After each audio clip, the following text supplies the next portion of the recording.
O Ike Batista finalmente foi preso. Vai passar sua primeira noite na cadeia, graças a Deus.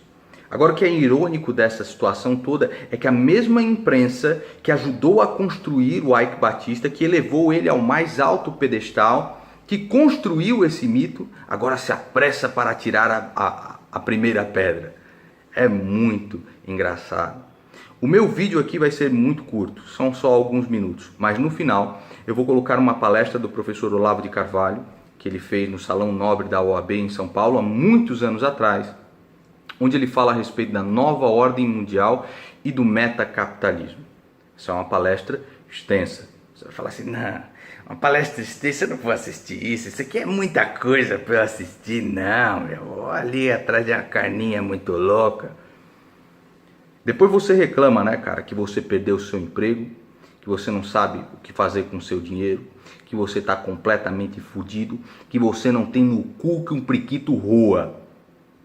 A única arma que você tem é o conhecimento. Portanto, você trate de adquiri-lo. No final, a palestra aqui para que você saiba exatamente o que é nova ordem mundial e o que é metacapitalismo. Pois muito bem, a imprensa ficou louca, né, para tirar a primeira pedra quando o Ike foi preso. Vejam só. Da chegada aqui de Ike Batista ao presídio Ario Franco. Esse presídio, como vocês disseram, que está com uma capacidade, tem uma capacidade de cerca de 1.000 presos, olha, nesse momento o empresário sai, é levado por um agente da Polícia Federal, muita gente aqui do lado de fora acompanhando a chegada dele ao presídio Ario Franco, ele que estava com uma blusa de... E vejam só tudo que esse cara construiu com teu dinheiro, com teu dinheiro.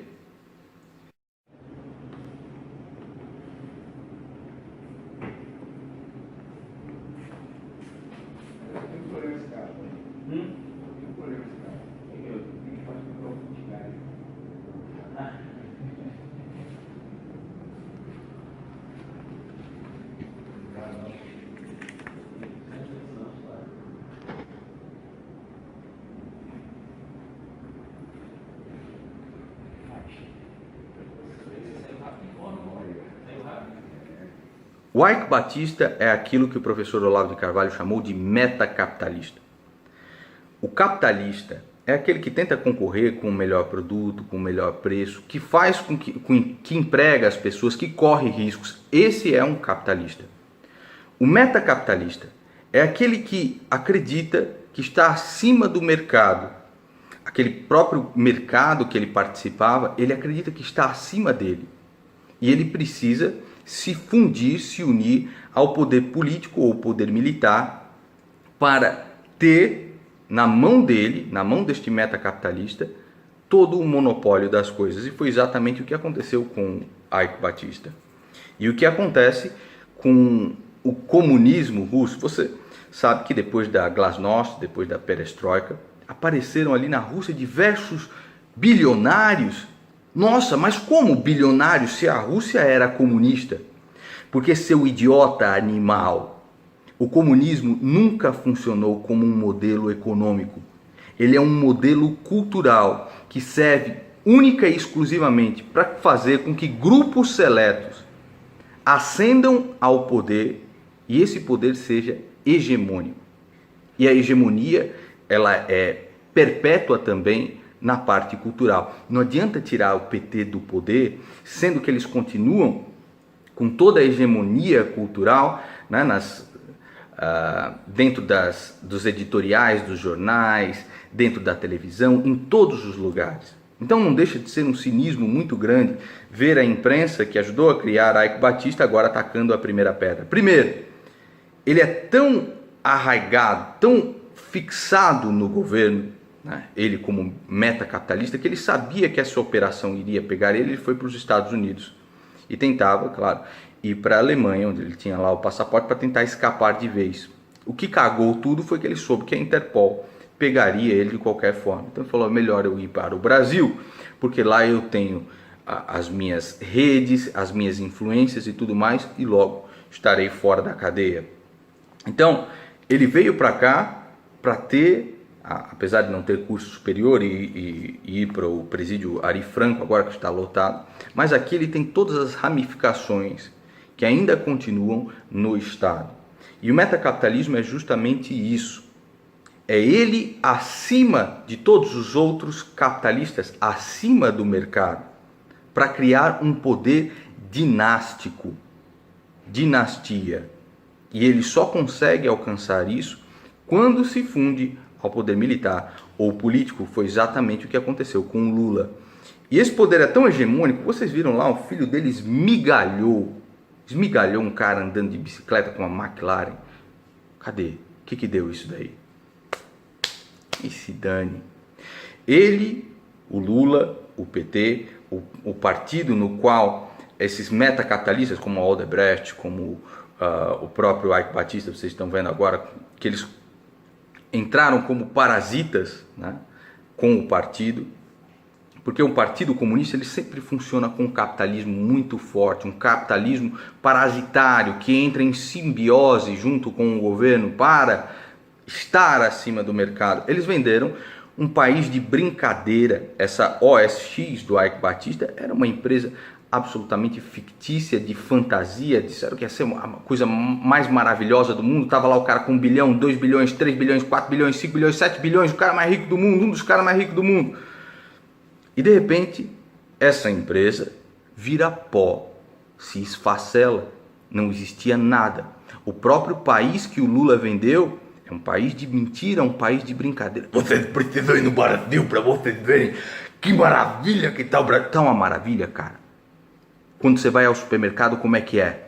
Quando você tenta comprar o teu carrinho, como é que é? Quando você tenta comprar a tua casa, como é que é? Tá uma maravilha? E a merda toda vai continuar. Porque eles estão limpando a escória do PT, mas a hegemonia cultural, intelectual da esquerda vai permanecer. Então, quando um metacapitalista como o Eike Batista se une ao governo e ao mesmo tempo financia todas essas ONGs, né? Doou lá 100 mil para Madonna, ia lá, não, agora vou financiar as ONGs nas favelas e tudo mais. Tudo isso é uma fachada, porque a partir do momento que ele está junto com o governo, foi lá, tinha o Porto de Açu, orçado em 1 bilhão e 300 milhões de reais, ele vai lá e compra por 30 milhões. E o resto do dinheiro, um pouco para o partido aqui que eu estou fomentando, um pouco aqui para essa ONG, um pouco para a Madonna, enquanto cria o mito do brasileiro que deu certo. E os idiotas da imprensa falam assim, esse cara roubou muito. Ele não roubou. Ele estava participando de algo que era um esquema de poder. E esse esquema de poder, a partir do momento que eles conseguirem, né, colocar ali um bode expiatório, porque você acha o quê, bicho? Você acha que um cachaceiro e uma marmota são os cabeças de um esquema como esse, dessa magnitude? A partir do momento que esses bodes expiatórios, a cabeça deles vai embora, o esquema vai se reestruturar e cada vez mais forte. E com um povo burro como o povo brasileiro, porque eu já avisava a respeito de Eike Batista há muito tempo. Há muito tempo. Eu lembro que cheguei na academia uma vez, o cara falando, puto, o Eike Batista deu uma entrevista ontem na Luciana de Menezes, o cara é foda mesmo, comprei o livro do cara, li o livro do cara. Falei, meu amigo, o Eike Batista é um metacapitalista, ele está envolvido. Ah, que o quê? Você é teoria da conspiração, você é filha da puta, meu, você não sabe do que você tá falando. Puta merda, mas só fala merda, meu, só fala groselha. Tá aí! Tá aí! E agora? Quanto tá custando para você ir no supermercado, hein? Animal. Não, mas é muito. Que? Vou assistir uma palestra de 1h30? Não. Eu tenho mais o que fazer. Eu tenho que ir para o meu RedTube. Eu tenho que ir jogar o meu jogo do menino priquitudo contra os caçadores de raio. Você tem que ler, animal. A única arma que você tem é o conhecimento, para que você esteja passos à frente disso. Quem caiu na lábia do Eike Batista com livro, com TV, com caramba 4 e foi comprar aquela merda de empresa dele, da OSX, todo o patrimônio dessas pessoas virou pó, da noite para o dia, pó. Então, esse plano deles não deu certo, Porque eles começaram a melar o próprio esquema globalista com a fome que a Dilma tinha, com a fome que eles tinham de implementar aqui o marxismo de uma vez por todas. Fizeram através do gramscianismo, quiseram dar um passo maior do que a perna, não é? Então é isso que aconteceu com Eike Batista. Eu espero que ele fique preso, mas acho muito difícil, porque as conexões no Brasil que ele tem são muito fortes. Acredito que daqui a pouco o cara está saindo daí da cadeia, mas existem esperanças, né? Você vê ali o Marcelo Odebrecht, não tá fácil não. E quando esses caras abrirem a boca, aí é a delação do fim do mundo, aí você vai ver um mar de merda que é a República Brasileira, que sempre foi a República Brasileira. E assista essa palestra que eu vou colocar aqui agora. Anos e anos e anos e anos atrás, o homem avisando, Olavo de Carvalho avisando. E você lá no canal do Doctor. Nossa, não tem, ele acredita, né? Ele acredita que tem fetos na Pepsi. Esse homem é ignorante, né? Vai lá pro canal do Doctor, porra. Vai lá pro canal do Doctor, seu imbecil, seu merda. Agora, quiser aprender, pode começar a assistir, cara. E pode começar a ler. Porque senão você ainda vai se fuder muito nesse país aqui.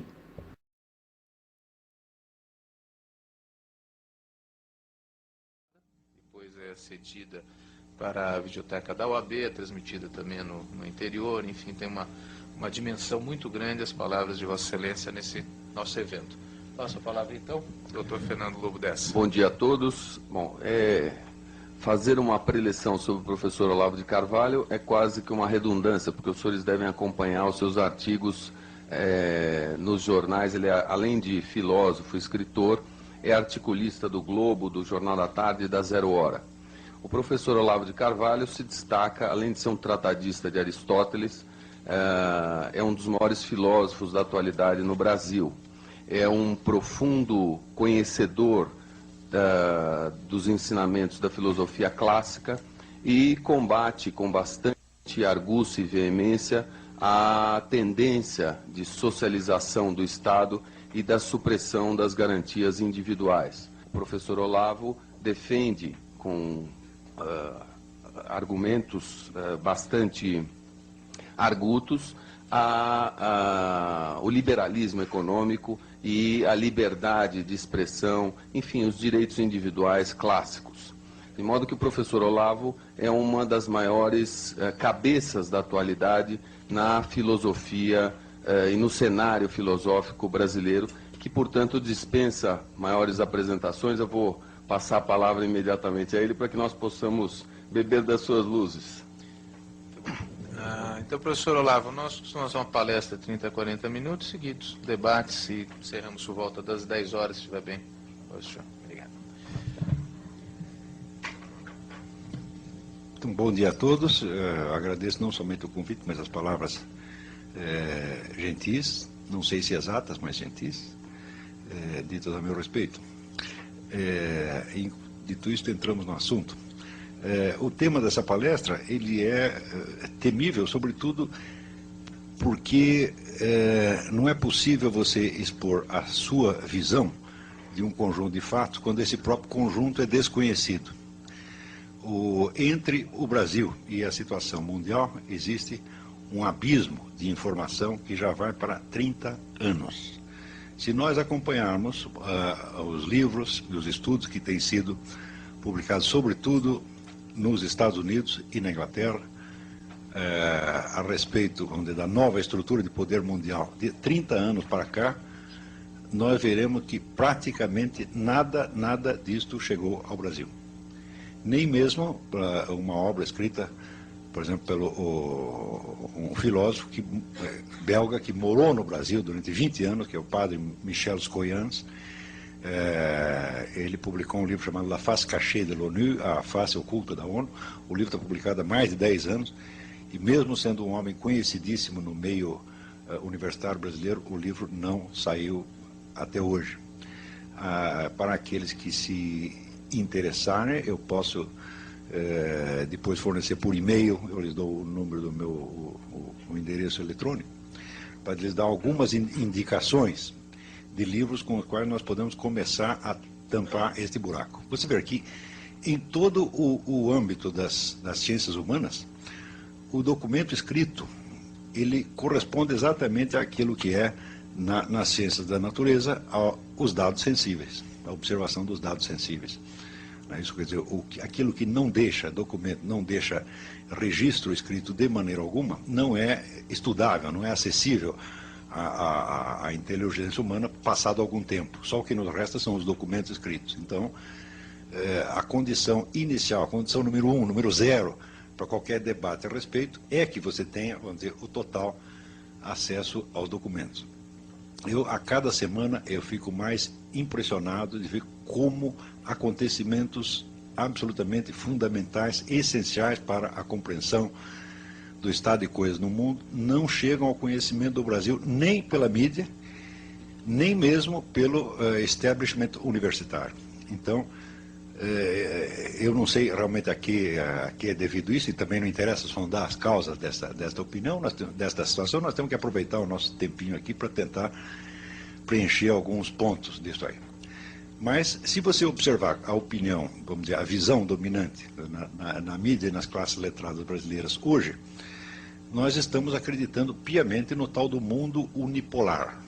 Quer dizer, existe uma grande potência que, quando a outra terminou, se tornou o poder dominante. E, ao mesmo tempo, ninguém pergunta, mas se tem um mundo unipolar, como é que tem tantos conflitos e tantas guerras assim? Né? Cadê no mundo onde existem duas expressões, é o mundo unipolar e pensamento único. No mundo onde você tem um poder unipolar e impera um pensamento único, de como é que as pessoas conseguem brigar tanto? Esta pergunta deveria surgir quase que instintivamente, mas ela jamais surge. Se nós, para começar a investigar a coisa, nada melhor do que ver o que se passa dentro do tal do poder unipolar. Quer dizer, supondo-se que os Estados Unidos sejam hoje a única grande potência, então é evidente que aquilo que se passa lá dentro nos dará uma imagem mais aproximada do esquema de poder no mundo. A presente eleição americana, ela mostra, vamos dizer, um divisor de águas que até hoje não foi muito bem, não foi nada compreendido no Brasil. A que correspondem exatamente essas duas figuras, vamos dizer, que não são simetricamente correspondentes de seus respectivos partidos, que são George Bush e Kerry? Por trás deles, existe nos Estados Unidos um conflito muito, muito, muito profundo entre duas concepções, vamos dizer, da função americana no mundo.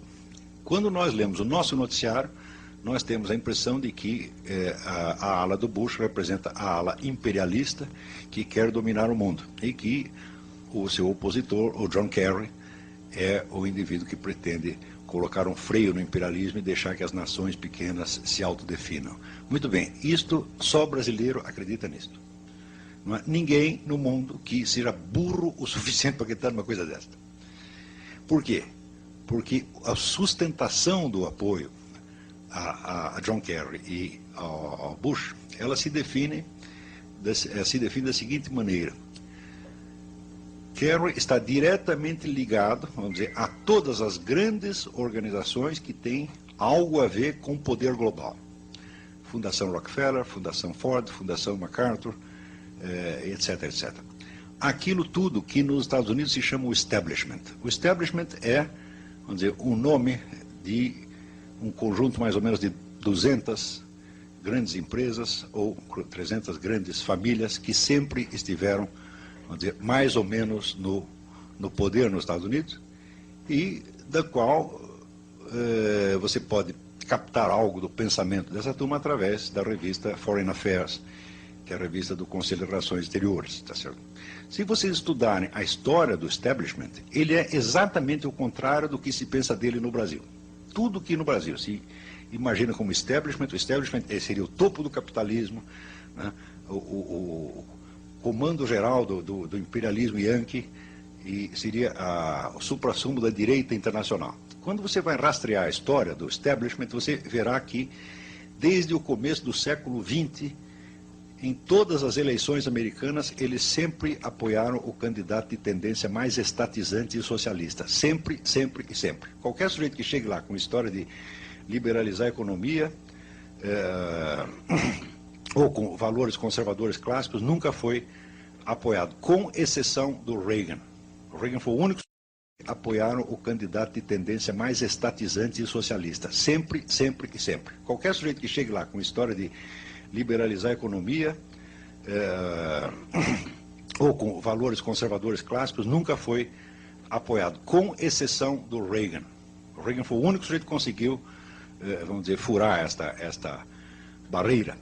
Por que que o establishment é sempre, vamos dizer, estatizante e mais ou menos socialista? Para entender isso, é preciso investigar um mecanismo que é gerado pelo próprio capitalismo e que funciona assim. O sujeito, dentro da economia de mercado, ele prospera e enriquece de tal maneira, que quando chega a um ponto, vamos dizer, ele percebe que ele não tem mais motivos para continuar submetido às oscilações do mercado. O mercado que o produziu, daí para dentro se torna uma ameaça para ele. Então é preciso, vamos dizer, cair fora das leis de mercado para garantir a permanência da grande fortuna pelas gerações seguintes. O indivíduo, então, entra com um tipo de consideração que já não é capitalista, mas que é de ordem dinástica. Ou seja, já não se contenta em ser um grande capitalista, mas quer ser um dinasta, alguém que vai garantir o poder para a família por 2, 3, 10 ou infinitas gerações. Então, a partir desse momento, a abordagem que essas pessoas fazem da sociedade já não corresponde a uma perspectiva capitalista, mas a uma perspectiva de tipo aristocrático. É um poder de tipo aristocrático, tá certo? O qual, por definição, independe da economia. O poder aristocrático, se você vê qual é a origem dele na Europa, a aristocracia europeia ela se forma no campo da guerra. São as pessoas que conseguiram organizar, vamos dizer, a resistência às invasões bárbaras e que com isso adquirem um poder, uma liderança e são premiadas pela comunidade com terras, dinheiro, etc, etc. Então, esta casta aristocrática ela aparece como um poder de ordem exclusivamente político-militar, nunca econômico. Quando vocês lerem, o poder da aristocracia se basear na propriedade feudal, você pode ter que estar falando com analfabeto. Tá certo? Ao contrário, a economia feudal, ela é produzida, quer dizer, como um efeito da constituição da casta aristocrática, mas assim leva muito tempo. Quer dizer, para você entender como é que funciona isso, existe uma cena do Salammbô de Flaubert que resume muito bem isso. São dois soldados conversando ali das guerras contra Cartago, e um diz assim: olha, quando esta droga terminar, eu vou para casa comprar uma fazenda, tá certo? E vou plantar e vou enriquecer. Né? Eu vou comprar um arado e vou plantar e vou enriquecer. E o outro puxa a espada e diz: eu não preciso de arado nenhum, está aqui o meu arado. Então, esta é a diferença entre o poder aristocrático e o poder econômico.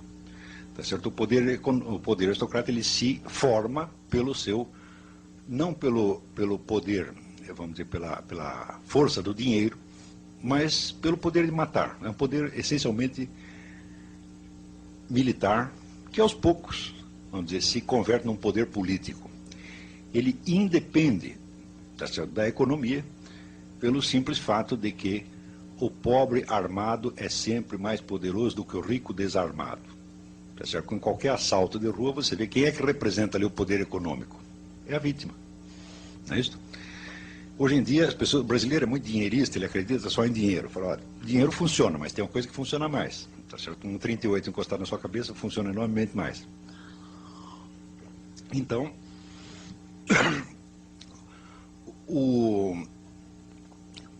quando algumas, vamos dizer, grandes fortunas se tornam maiores ainda e começam a raciocinar em termos dinásticos, elas têm que vencer o próprio mecanismo da economia de mercado que as constituiu. E só tem um jeito de fazer isso, você tem que dominar o Estado. Tá certo? Então, quer dizer que o poder destas grandes organizações, eles é econômico até um certo ponto. Depois ele se converte num poder político militar que já independe do curso das coisas econômicas. Por quê? Porque tem os meios de dirigir, de dominar e de estrangular esse mecanismo do mercado. A essas pessoas eu chamo os metacapitalistas. Metacapitalistas é que eles começaram como capitalistas, mas já transcenderam a condição de capitalistas e se tornaram uma espécie de nova casta, casta aristocrática. Tá certo? A essas pessoas você pode dizer que o capitalismo como tal, o capitalismo liberal, não interessa mais. Então, qual seria a alternativa? O comunismo? Já claro que não, porque há muitas décadas, claro que eles poderiam constituir o Estado comunista. Você constitui uma nomenclatura, você domina o Estado e você fica lá eternamente. Seria possível fazer isso. Politicamente, sim. O que não é economicamente. Porque a economia comunista, a partir do instante em que você estatiza todos os meios de produção, ela se torna completamente inviável. Isso já foi demonstrado em 1922 pelo Ludwig von Mises,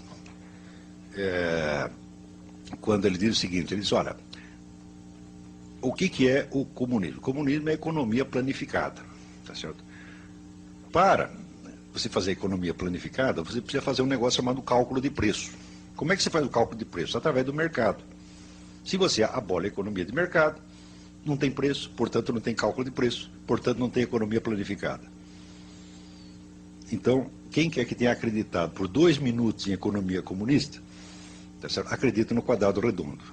Tá certo? Então, isso aí, você não pense que a elite econômica ou que a elite governante soviética não sabia disso, sempre souberam. Tá certo? Então, economia, quem quer que diga, nós vamos aqui implantar uma economia comunista, você não vai não. O que você vai fazer é o seguinte, você vai chamar de comunismo e você vai criar um capitalismo subterrâneo clandestino que representará, como representou na Rússia, mais de 50% da economia. Tá certo? E em cima você vai maquiar com um planejamento comunista, feito todinho, exatamente como foram feitas as estatísticas soviéticas, na base, vamos dizer, de dados falsificados. As estatísticas soviéticas não é que elas eram falseadas, elas eram totalmente inventadas. Não havia lugar no mundo onde o governo ignorasse tão majestosamente a realidade da economia do que na União Soviética. Tá certo? Quer dizer, aquele que parecia ser a economia mais dirigida do mundo era a economia mais anárquica do mundo. Como é que você vê isso? Vocês já repararam como no dia seguinte da queda do comunismo apareceram milionários russos? Sim, do dia para a noite. Como é que pode ter tanto bilionário se não tinha propriedade privada dos meios de produção?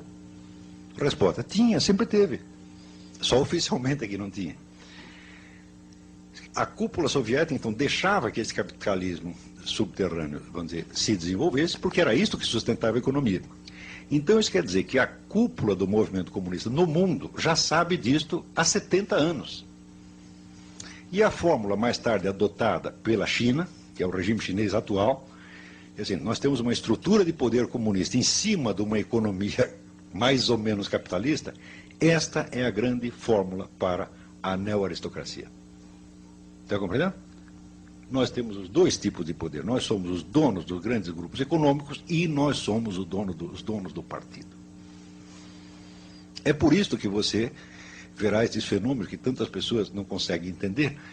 Por que a Fundação Rockefeller financia o Fórum Social Mundial? Se eles são capitalistas, como é que eles financiam o comunismo? Digo, isso é só para quem não entendeu a sutileza do negócio, que na verdade é bastante simples. Se você, depois de explicado, você entende como é que funciona isto. Eles podem fomentar a política socialista no mundo inteiro porque eles sabem perfeitamente que a tal da economia comunista nunca chegará a ser implantada, ela sempre ficará no meio.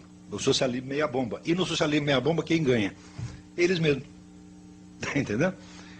Então, é que só basta você fundar assim, Partido Nacional Socialista dos Trabalhadores do Rio Grande do Sul.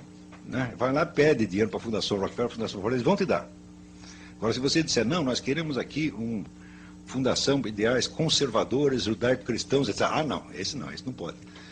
Por quê? Porque isso aí periga, né, de representaram um problema sério para eles. A única coisa que eles temem realmente é o império das leis de mercado.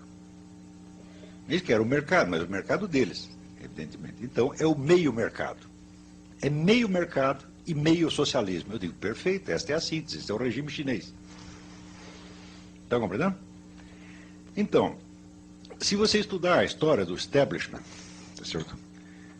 Assim, empresa por empresa, pessoa por pessoa, ideia por ideia, assim, não nas grandes generalizações sociológicas, mas rastreasse um por um o que foi que o sujeito disse, você verá, por exemplo, que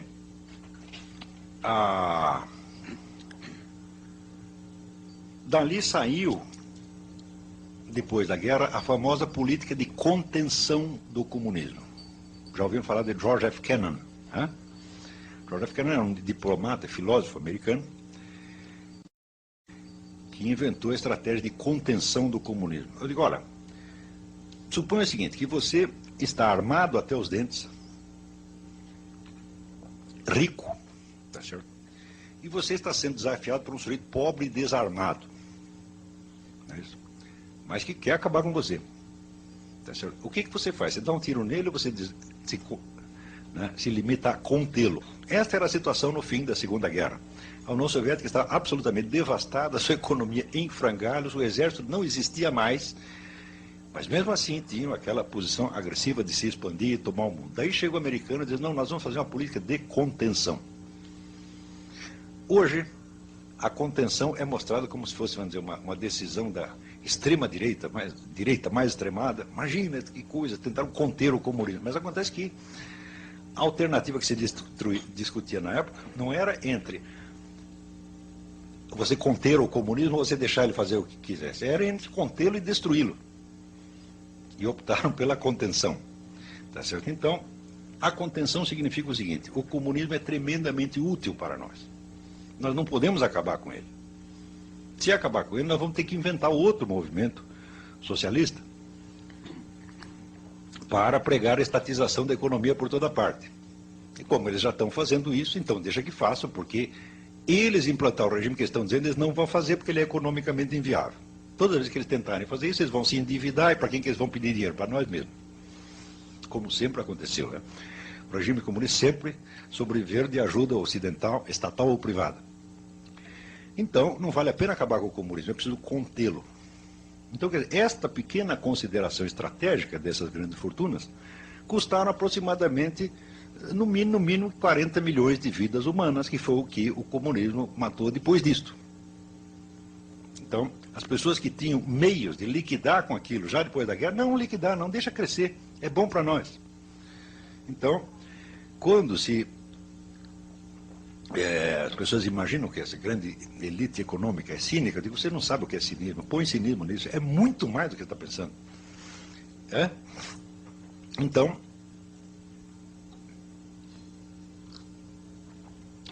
você pode ter certeza que hoje todos os movimentos comunistas, revolucionários, ONGs, direitos humanos, igualitarismos, etc., todos são financiados por eles só por causa disso. Então, isso quer dizer que os próprios impulsos que você possa ter, vamos dizer, de rebelião ou de revolta contra este poder, são usados por ele mesmo. É como se você dissesse, olha, eles compraram todo mundo. Então, você vê, agora, por exemplo, quando o presente governo começa a estudar assim, a chamada privatização da Amazônia. Vamos entregar a Amazônia à administração de ONGs internacionais. Eu sempre disse isso, como eu estou informado do assunto, eu sempre disse, olha, vocês querem saber o que é entreguismo? Espero o PT chegar no poder. Tudo que você diz de entreguismo que houve até aqui vai ser fichinha. Eles vão tomar e vão entregar tudo no dia seguinte. Vocês, como? Mas eles são esquerdistas, anti-americanos, anti-imperialistas, etc, etc. Eu digo, tudo conversa mole, não é assim que as coisas funcionam. Por quê? Porque o grande imperialismo que existe hoje não é o imperialismo propriamente americano, é o imperialismo global, tá certo? Que alia o establishment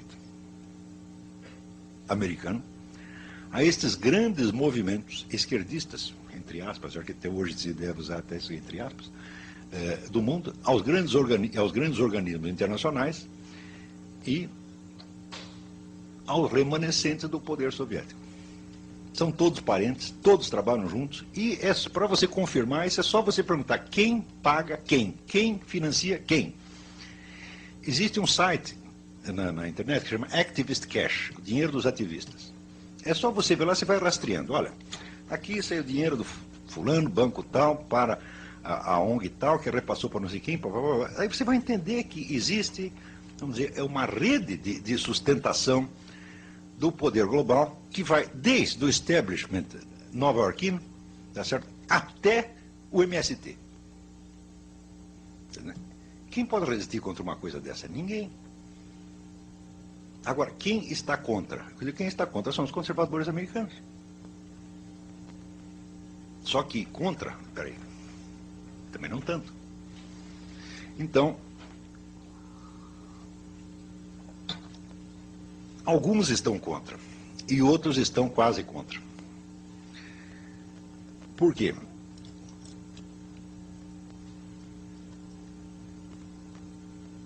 A sociedade americana, o grande segredo do sucesso dela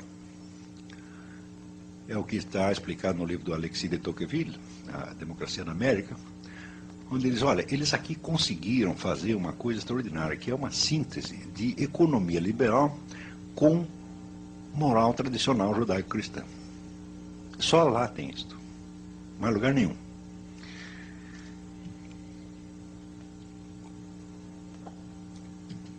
E acontece que este novo esquema de poder internacional, ele não quer nem uma coisa nem outra, não pode ter nem economia liberal, tá certo? Por quê? Porque isso aí corroeria, vamos dizer, tornaria vulnerável de novo o poder do establishment, ele estaria novamente à mercê da economia de mercado, em vez de controlá-la, tá certo?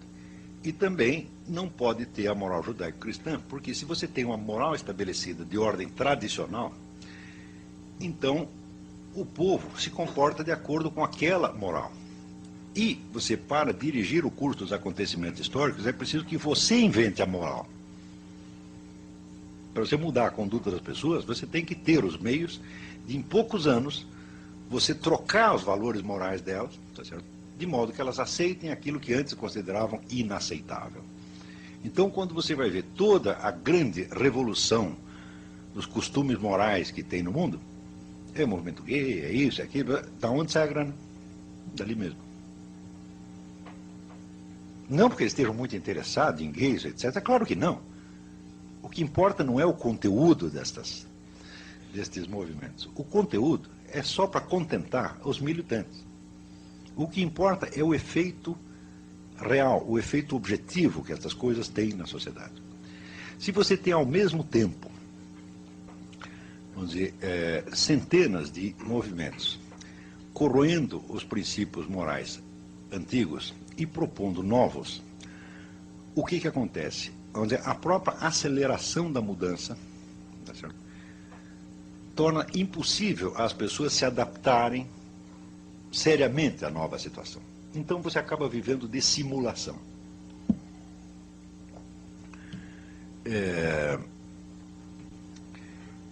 E na hora que você começa a viver de simulação, você perdeu consistência como ser humano. Você não é mais senhor das suas decisões. Você é uma pessoa inteiramente vulnerável à influência de fora. Por você ver a rapidez com que as pessoas mudam de opinião, tá certo? Assim, do dia para a noite, só porque a mídia disse isto, disse aquilo, vocês experimentem ver o que se passa na área médica. Por exemplo, diz, tal coisa faz mal. No dia seguinte, todo mundo foge daquela coisa. Você não sabe se faz mal mesmo.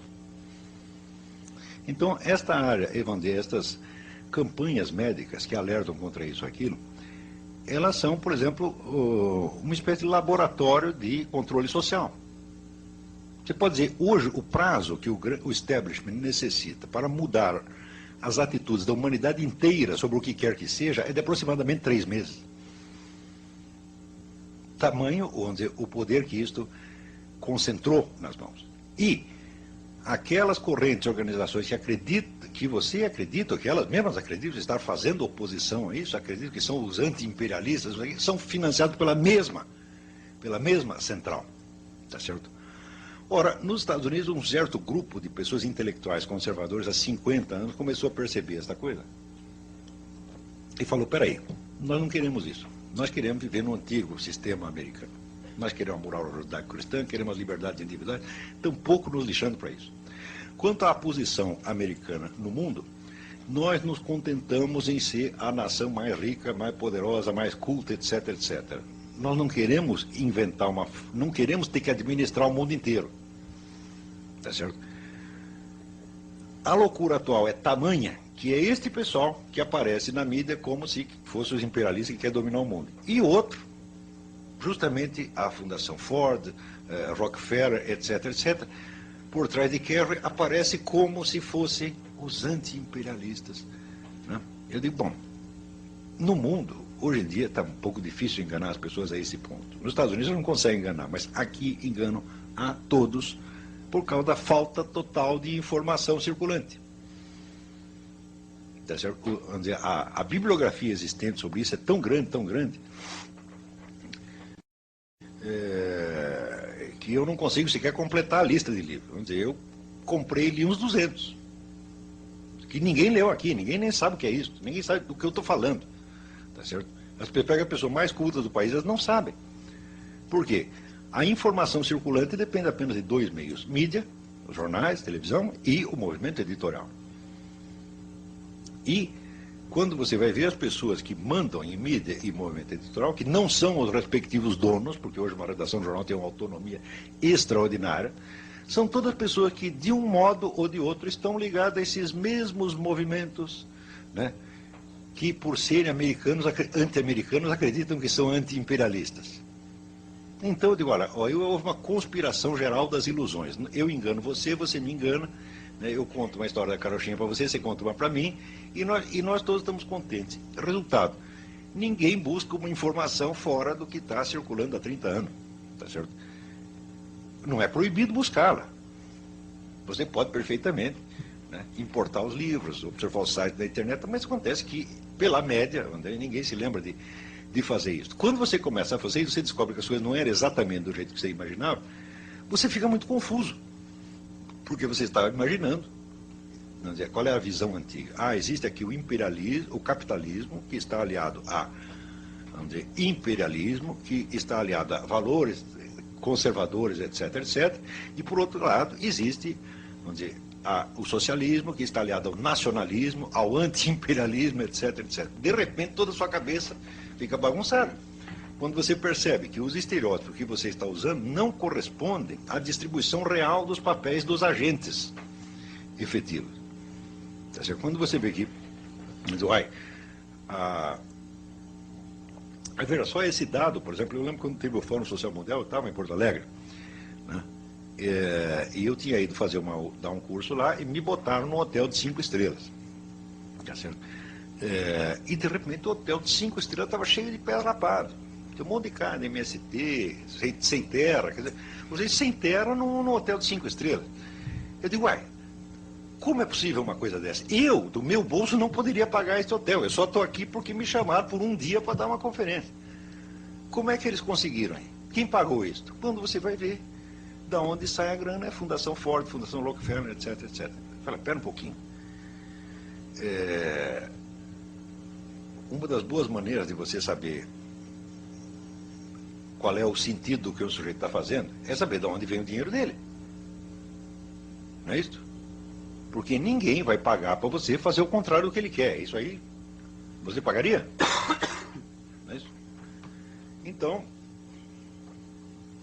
hoje em dia nós continuamos raciocinando e tentando escrever a situação internacional nos termos dos estereótipos dos anos 50. Tipo assim, o petróleo é nosso, né? A Amazônia é nossa. Eu digo, por exemplo, você quer defender a Amazônia contra quem? Contra o imperialismo yankee. Eu digo, mas você faça a lista das ONGs que estão lá, não tem nenhuma americana, pô. É belga, é alemã, e são todas, vamos dizer, reconhecidas pela ONU. Existe uma ONG que pode pedir registro na ONU, de maneira que ela passe a integrar o esquema da ONU. Tá certo? E todas as ONGs que estão lá são desse tipo. Então, claro que tem algumas que, vamos dizer, tem indivíduos e até grupos americanos que que financia, mas não tem nada a ver com o governo americano. O esquema está na ONU e não no governo americano. O governo americano esqueceu da América Latina há 20 anos. Ele não está fazendo absolutamente nada aqui. Vamos dizer, para disfarçar a tremenda penetração desse novo poder internacional, o pessoal fica gritando contra o imperialismo americano e acredita, por exemplo, que o imperialismo americano vai atuar através da ALCA. Eu digo, mas como pode ser através da ALCA se o tratado a ser discutido na ALCA não está nem escrito ainda, não houve proposta nenhuma? Como é que você pode dizer que uma proposta é escorchante se ela não foi feita? E se a redação da proposta incumbirá também a você? Né? É a mesma coisa assim, você quer fazer um negócio comigo? Vamos sentar e conversar. Ah, você está querendo me roubar, esse é proposta leonina. Eu falo, mas eu não fiz nenhuma, pô. Então, a ALCA não existe, tá certo? E, se ela existir, se ela vier a existir, então, a quem ela favorecerá? Supondo-se que haja um negócio leonino,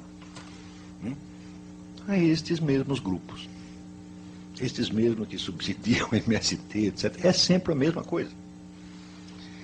Então, é o seguinte, olha, eu acredito mesmo que existe um mundo unipolar, mas não está nos Estados Unidos. Embora uma boa parte de seus componentes sejam americanos mesmo. Para você ver como a gente enxerga as coisas invertido nesse país, faça uma análise do que aconteceu na Colômbia. A toda hora você vê aí circulando protestos contra, vamos dizer, a ingerência americana na Colômbia, o imperialismo americano que está lá para sufocar os pobres narco-guerrilheiros que são heróis da liberdade, etc. Vocês nunca viram isso? Todo mundo diz isso.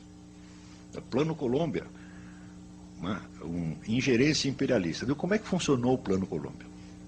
O Plano Colômbia do governo Clinton foi formulado na seguinte base: nós, americanos, nós damos toda a assistência ao governo colombiano para que combata o narcotráfico com uma condição: não toque na guerrilha. Resultado, todos os cartéis vieram abaixo. E ficou tudo para quem? Para a Farc. Graças ao Plano Colômbia, a Farc se tornou, vamos dizer, o maior poder militar latino-americano com um orçamento superior ao de todas as forças armadas latino-americanas somadas. Você vai dizer, mas que burrada do governo Clinton. Eu digo, você acha que o governo Clinton é mesmo burro a ponto de fazer uma coisa dessa? Se você ajuda a combater todos os delinquentes menos um, o que acontece com esse um? Ele se torna o único, né? Ou seja, isto é claro que foi intencional. Ora, passado um tempo, você vê que o presidente da Bolsa de Mercadorias de Nova York, cujo nome me esqueço, é um sobrenome italiano, foi fazer uma visita ao Raul Reis, visita de cortesia ao comandante-geral das Farc. E ficaram 3 dias lá no meio do mato conversando, sabe-se lá sobre o quê. O que se sabe é que 1/3 da grana que circula pela Bolsa de Mercadorias de Nova York é do narcotráfico. Então, você vê, o pessoal de fora fica achando assim, não, o imperialismo americano está sufocando, né, a pobre guerrilha. Eu digo, não está sufocando nada, está ajudando.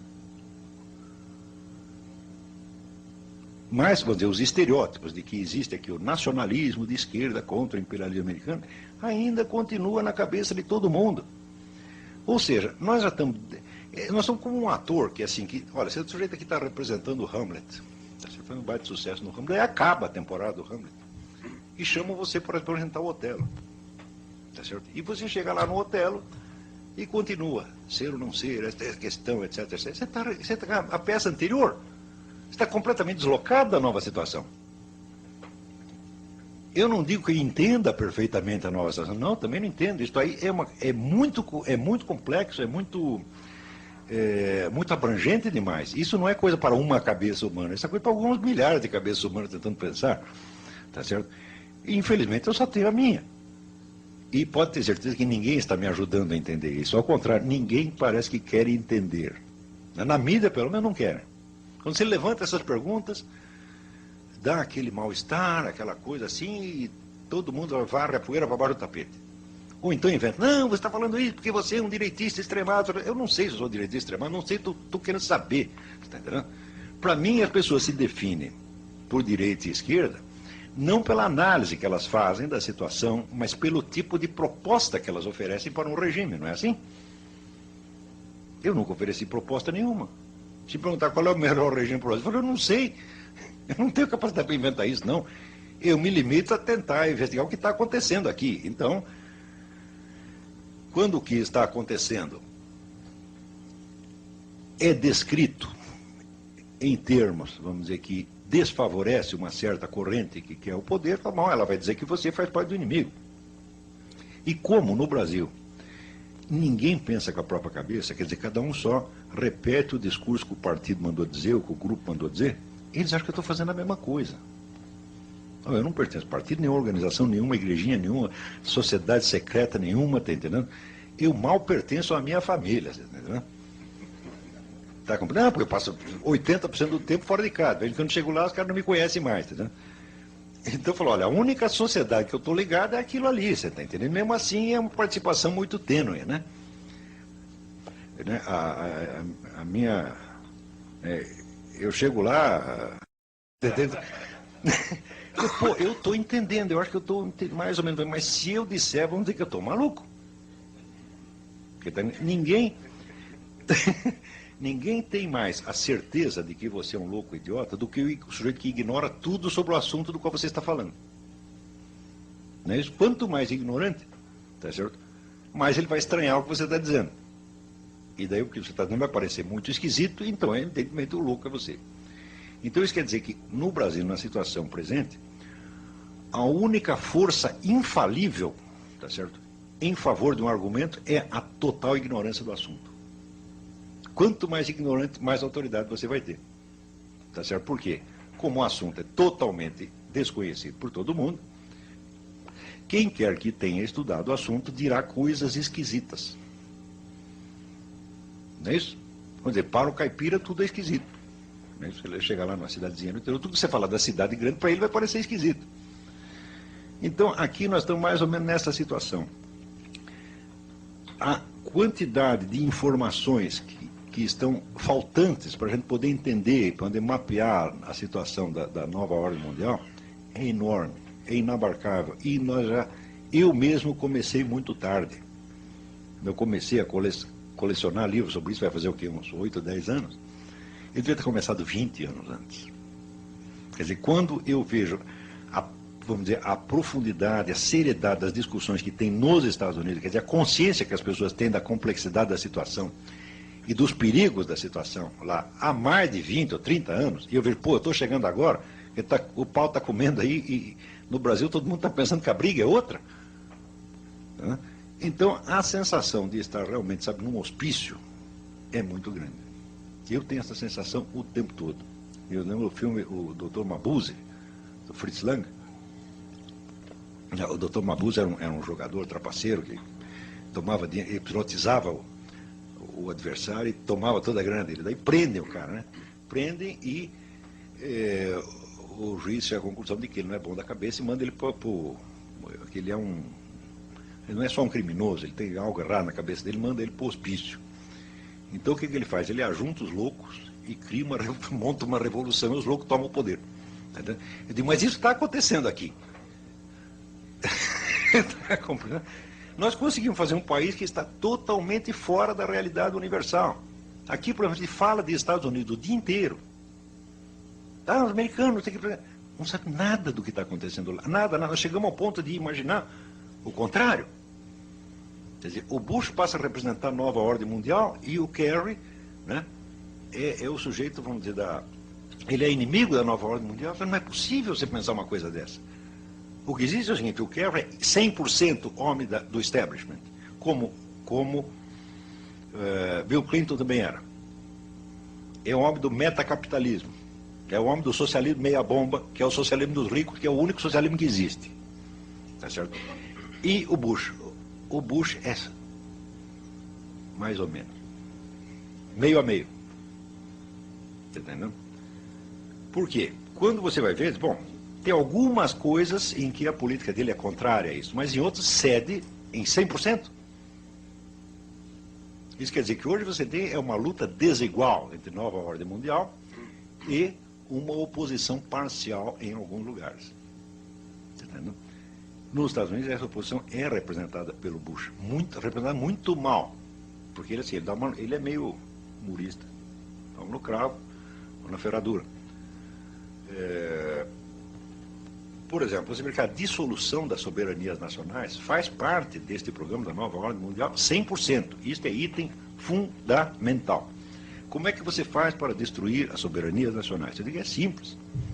Você começa por criar normas de educação que sejam aplicadas uniformemente em todo o mundo. Você sabe que o Brasil tem ministro da educação só põe uma coisa.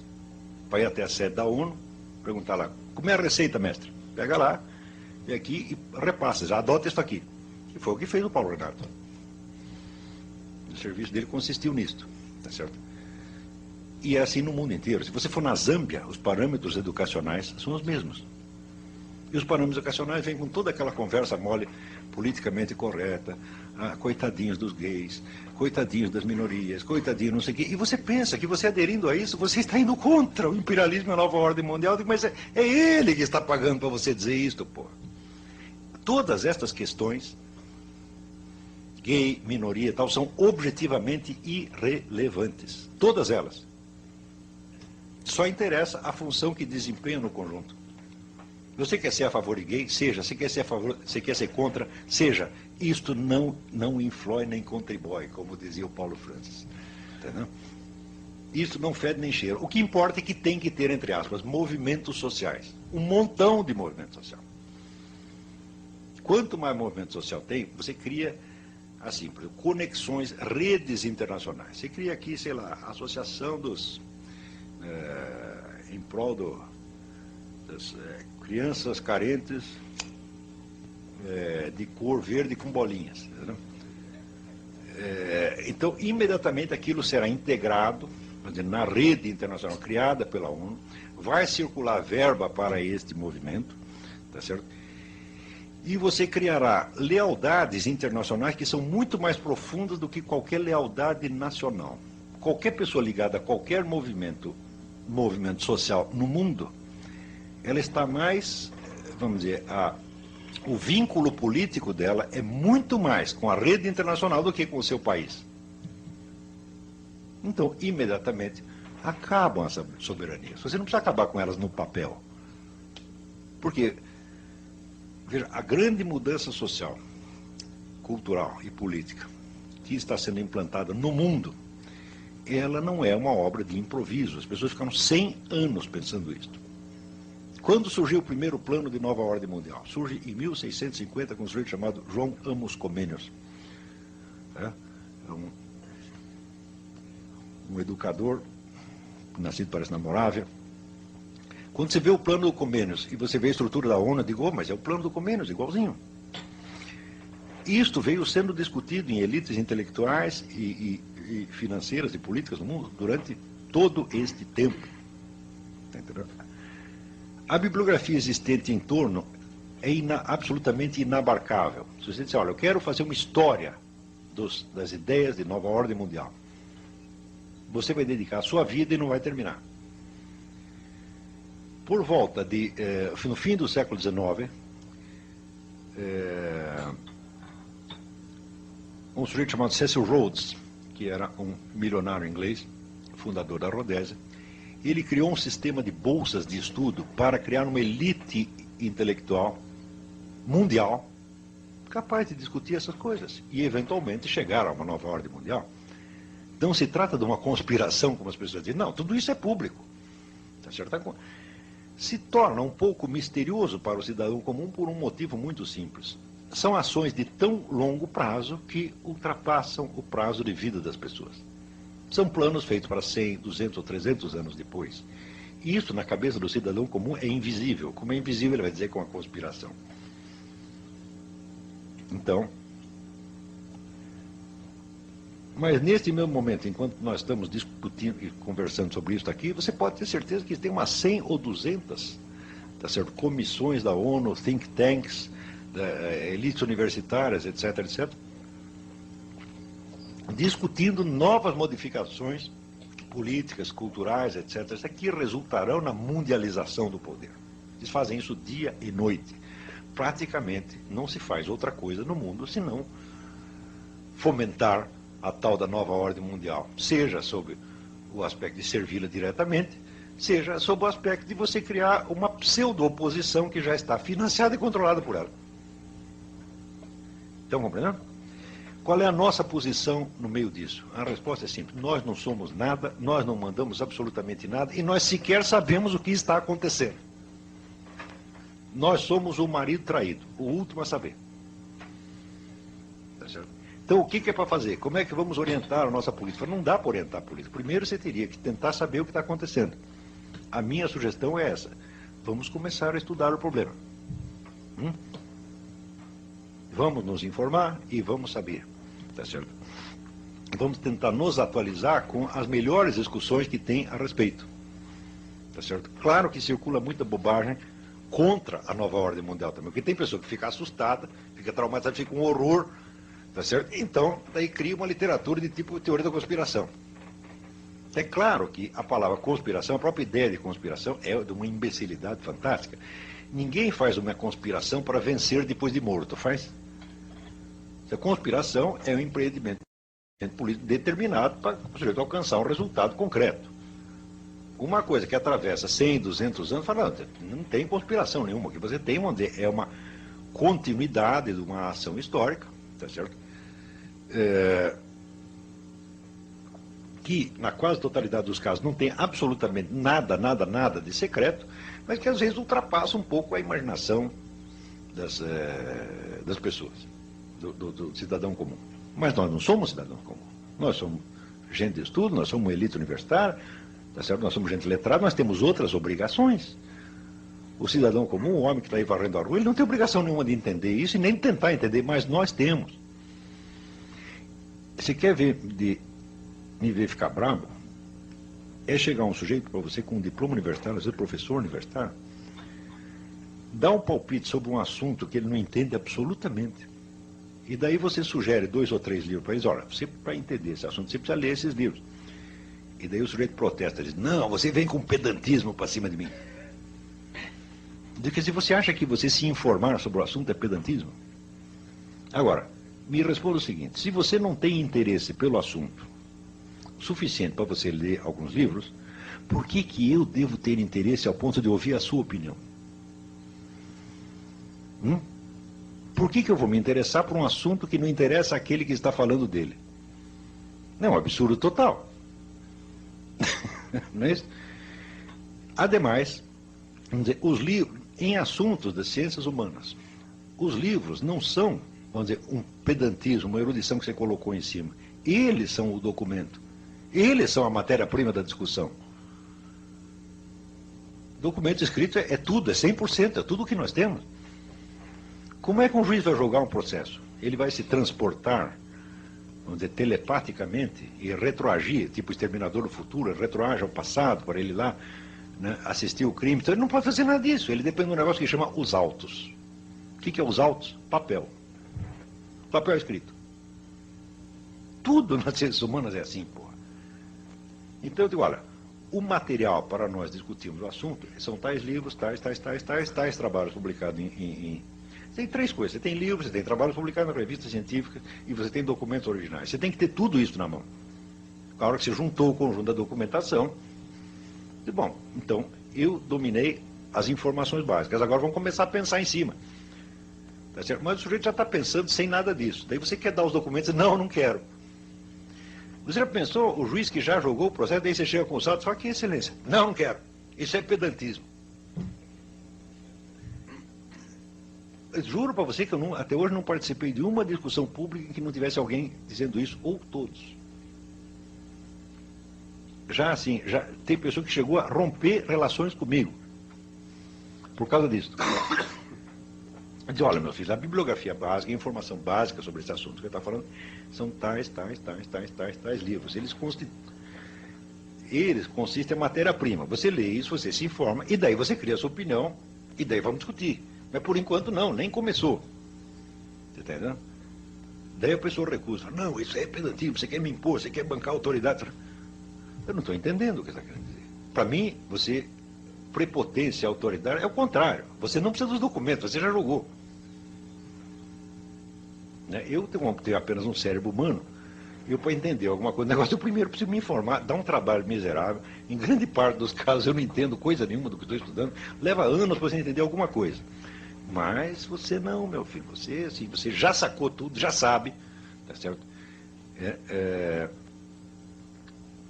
Já jogou. Se nós continuarmos fazendo isso com relação a essa nova ordem internacional, o Brasil não chegará a 2010 como país soberano. Não chega mesmo. Para desfazer essa coisa aqui, é muito mais fácil do que vocês imaginam. Porque se entregar mesmo a administração da Amazônia para essas ONGs, quem vai protestar? Ninguém pode protestar. Porque toda a oposição, entre aspas, nacionalista, entre aspas, nacionalista, esquerdista, anti-imperialista, está vinculada a essas mesmas ONGs. Está entendendo? Então, justamente aquelas pessoas que estão sempre preocupadas em defender a soberania nacional, essas mesmo vão ficar quietas.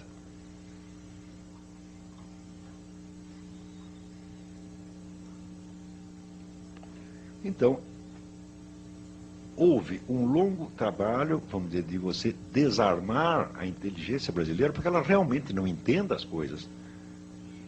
E na hora que está bem, a situação está bem confusa, aí você dá o passo, e aqui, entregamos a administração para as ONGs. Não vai haver condição de você articular uma oposição a isso, porque as pessoas não estão nem entendendo.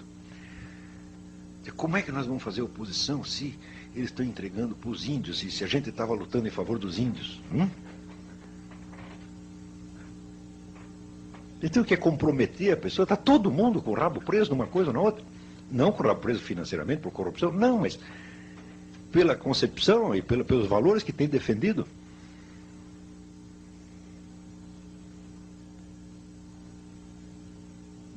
Está entendendo? Então, você, numa situação onde você tem, vamos dizer, uma neo-aristocracia mundial, que sob muitos aspectos, vamos dizer, é profundamente anti-americana, tá certo? Porque ela está pouco ligando para os Estados Unidos, o negócio é ela mesmo. Se for preciso destruir os Estados Unidos para isso, ela o fará, tá certo? Assim como destruirá qualquer outro país. E onde você tem uma atuação multilateral, onde às vezes movimentos políticos opostos são controlados pelas mesmas fontes. Dentro de uma situação enormemente complexa dessa, nós ainda estamos tentando jogar tudo com os estereótipos dos anos 40, o petróleo é nosso, essas coisas todas. Ou seja, nós temos um nacionalismo bom para os anos 40. Nós estamos prontos para resolver os problemas da década de 40. Olavo, Oi. Nós temos ainda 5 minutos para você concluir, que temos perguntas. Então faça as perguntas. Estou às ordens.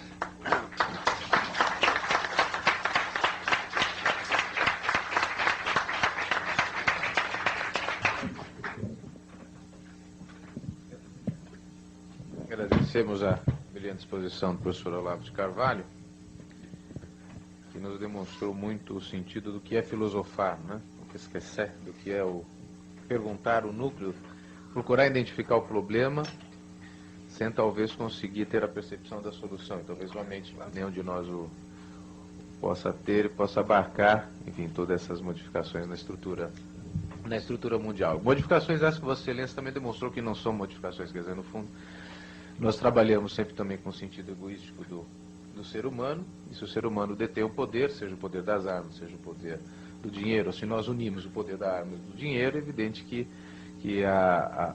vamos dizer, o espectro de influência social no mundo é tremendo. Também é fato que a erosão dos valores morais e sociais da sociedade também culminam por ser instrumento de manipulação. A ignorância, obviamente, interessa na manutenção do status quo, na manutenção do poder. Eu me recordo de detalhes curiosos, né? Quer dizer, a gente podia pegar um monte de exemplos disso. Eu me recordo quando eu tinha meus 16 anos, mais ou menos, se tentou introduzir o preservativo, a camisinha, como um meio de método anticoncepcional. E era interessante que a camisinha era ligada a algo efetivamente, vamos dizer, de baixo nível. Quer dizer, não havia qualquer assimilação na sociedade, a possibilidade de se conversar sobre camisinha em qualquer foro familiar. É uma coisa absolutamente impossível.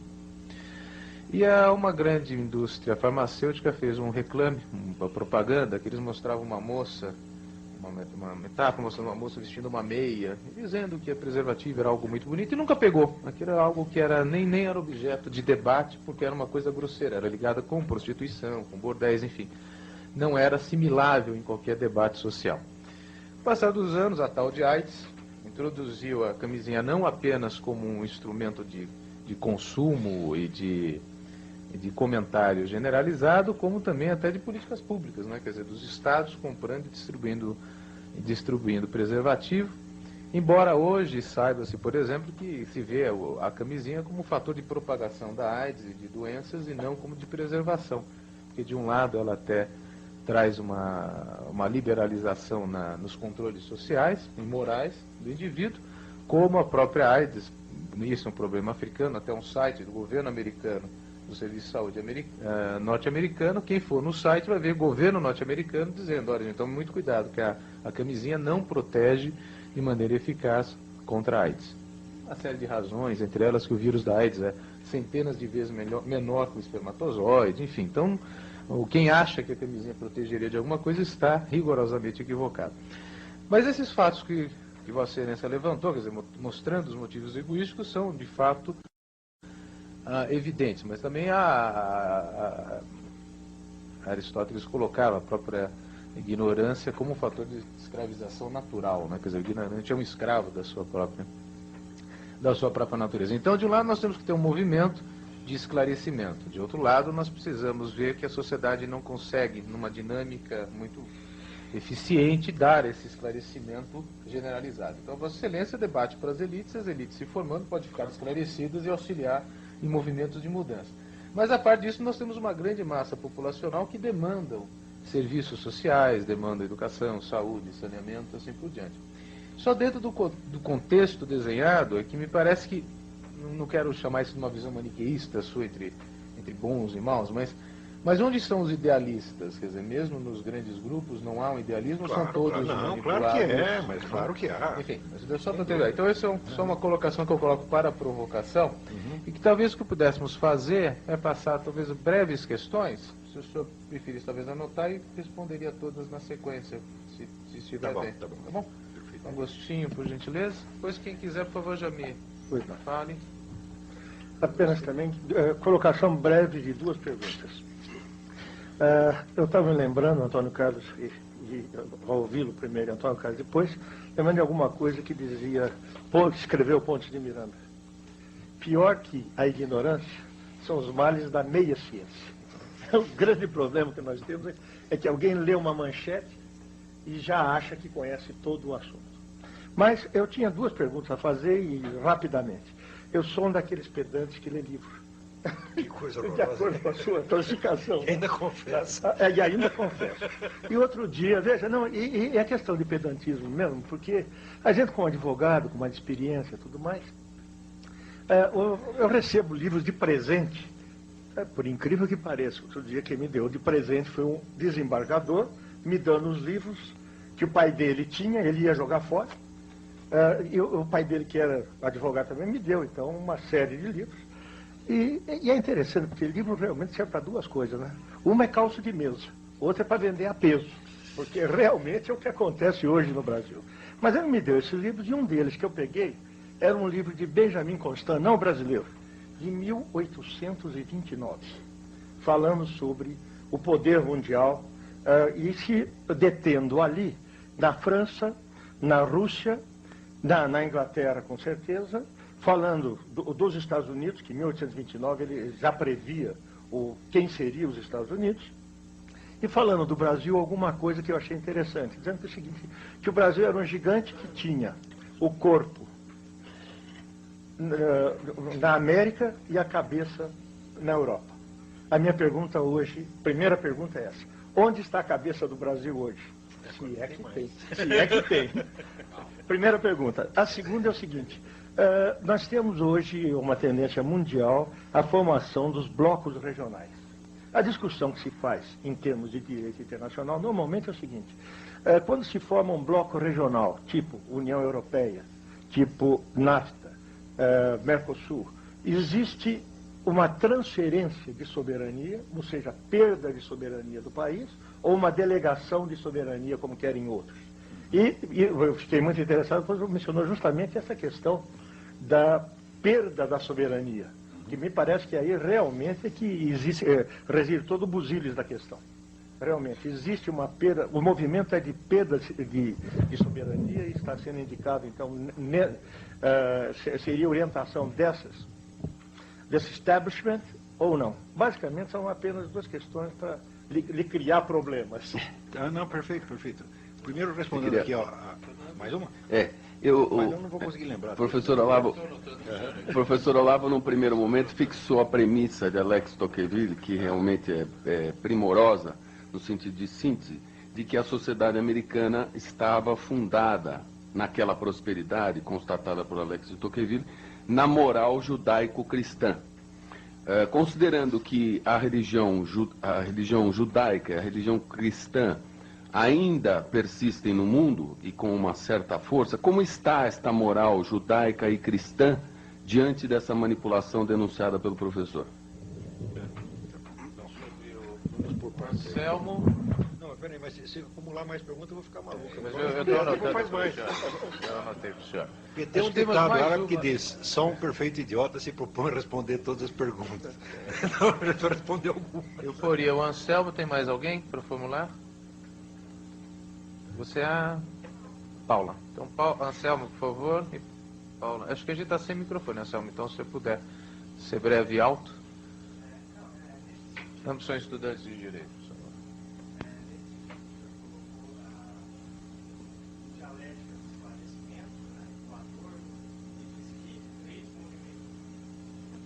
Adorno, então, em Dialética de Esclarecimento, basicamente coloca que o capitalismo, então, controla a vida do ser humano, seja pela guerra deliberada ou pela guerra amenizada, que seria a indústria cultural, e ainda pela filantropia. São esses movimentos sociais que ele consideraria como vigia pobre, né? Justamente esse cinismo que o senhor atribuiu a esses movimentos ou ONGs que fazem esse tipo de política. E, nesse sentido, também eu gostaria de perguntar se o senhor concorda que a gente caminha, ou estamos ainda numa espécie de idade média, onde o conhecimento, a universidade, os livros, enfim, não é a realidade para a grande maioria da população e fica se discutindo entre elites. Essa é a minha colocação. Obrigado. Não sei se eu entendi Paula, a pergunta, última. mas... Acho que eu resumiria. Se eu estiver errado, eu falo. O Anselmo me corrige. A Paula, por favor, você passa aqui, Anselmo, por gentileza. Professor, eu tenho acompanhado, né, as notícias de jornal justamente com relação à ONU e o Conselho de Segurança, e eu queria entender melhor a intenção do Brasil de ter uma maior representatividade no Conselho de Segurança e tendo em vista essa mentalidade do Brasil justamente de não estar a par do que acontece mundialmente, se essa representatividade do Brasil no Conselho de Segurança iria ser viável mesmo poder ajudar no final, quer dizer, nas decisões que hoje estão sendo proferidas e que na verdade não estão podendo ser executadas justamente pela falta de democratização. Não sei bem explicar isso no que acontece hoje, né, com os membros antigos que foram desde a criação da ONU, que nunca mais foi alterada. Era mais ou menos isso que eu queria entender melhor. Se eu conseguir resumir as questões. Bom, primeiro a minha questão é assim: onde está o idealismo na formulação das políticas públicas? Como ele pode, enfim, influenciar, né, a formulação das políticas públicas? Não é melhor fazer uma por eu respondo e daí você lê a seguinte? Pode ser. Eu diria, as três eu acho que tem a ver aqui. Idealismo primeiro, na formulação... eu acho essa pergunta fundamental, porque mas é tudo maligno, os caras estão querendo nos ferrar. Tá? Não, é claro que não é assim. Tá certo?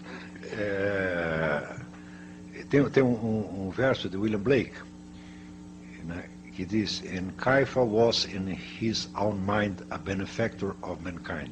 Quer dizer, Caifás, quando condenou Jesus Cristo, achava que estava fazendo um bem, que era um benfeitor da humanidade. Tá certo? Quer dizer, nós temos sempre que tentar interpretar as pessoas e os grupos, em primeiro lugar, o primeiro elemento que nós temos, então, para compreender uma situação, isso já dizia Aristóteles, a primeira coisa é o discurso do agente. O que o agente diz a respeito daquilo que ele mesmo está fazendo.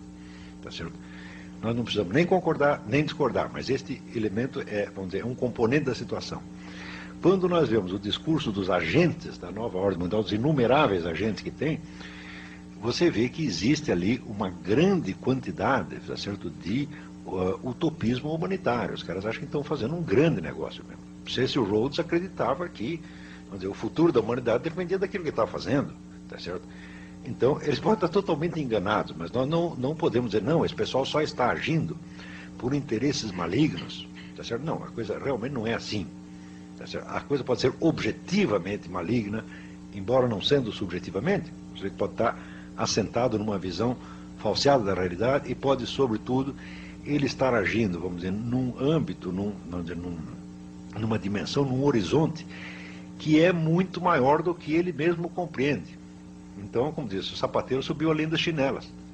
Tá certo? E é justamente por esta pretensão, vamos dizer, abusiva, que se torna maligno. Quando você vê, se você estudar a história de Adolf Hitler, você verá em Hitler uma coisa muito peculiar. Ele não era um sujeito inculto. Ele sabia páginas e páginas de Nietzsche e Schopenhauer de cor.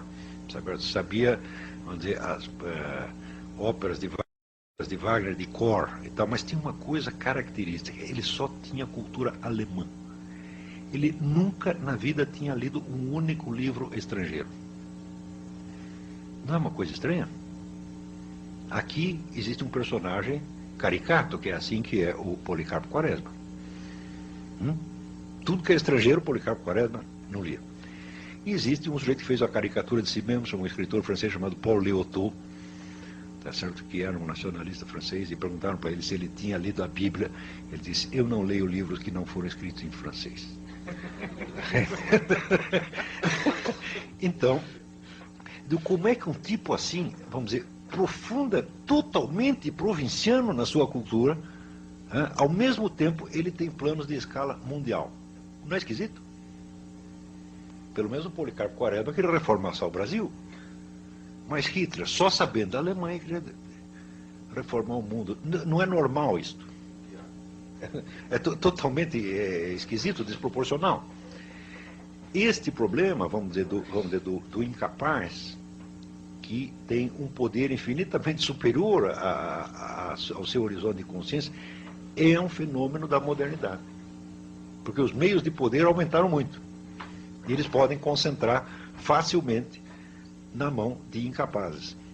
Então, admitamos a hipótese, na cabeça dele, Hitler era um benfeitor da humanidade. Só que é o seguinte, ele não sabe o que é humanidade, ele não sabe o que é o bem, tá entendendo? Ele está no mundo da lua. E querendo nos impor aquela, vamos dizer, aquela visãozinha desse tamanho que ele tem, ele quer nos vestir aquela camisa de força. Você está entendendo? Então, vamos dizer, não podemos julgar as pessoas nem pelo seu idealismo e nem pela sua má intenção. O problema não é este. Você não precisa de má intenção para você fazer um estrago extraordinário. Basta você estar lidando com coisas que estão acima da sua capacidade. Porque aí, isso já implica a prepotência.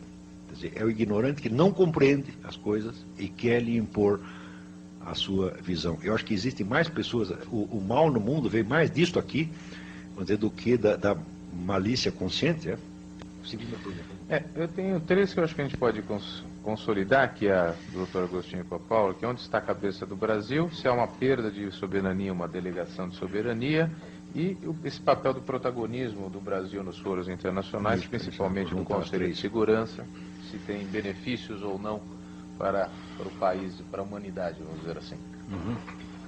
Você veja, se você pensar a cabeça do Brasil, e você estudar a história da inteligência brasileira, a inteligência, vamos dizer, a classe letrada atuante, aquilo que o Pierre Bourdieu chama as classes falantes, quer dizer, as pessoas que atuam através do conhecimento, Se você pegar a elite letrada do tempo do Império, tá certo? Ela era de nível internacional. Qualquer um daqueles, um Oliveira Lima, um Joaquim Nabuco, tá certo? Era idêntico a qualquer outro, qualquer concorrente americano ou europeu. Isso foi caindo, até um ponto do inimaginável. Quer dizer, a degradação intelectual do Brasil, ela não pode mais ser, não há mais meios de descrevê-la. E outro dia até estava lendo as apostilas daquele pedagogo romeno, Reuven Feuerstein, que é especialista em recuperar a inteligência de meninos retardados mentais. E ele obtém sucesso. Ele pega um sujeito retardadinho mental, daqui a pouco o rapaz está estudando cálculo integral. Realmente ele tem uma técnica fantástica para isso. E ele faz uma lista de 28 deficiências básicas da inteligência humana. E eu fui pegando uma por uma e analisando discursos públicos, tá certo, de intelectuais à luz daquilo. Não estou brincando. Parece cômico, mas não é. Eu estou falando a sério. Ele diz, por exemplo, a incapacidade de você apreender constantes por trás de um fluxo de acontecimentos. Isso no Brasil é quase obrigatório.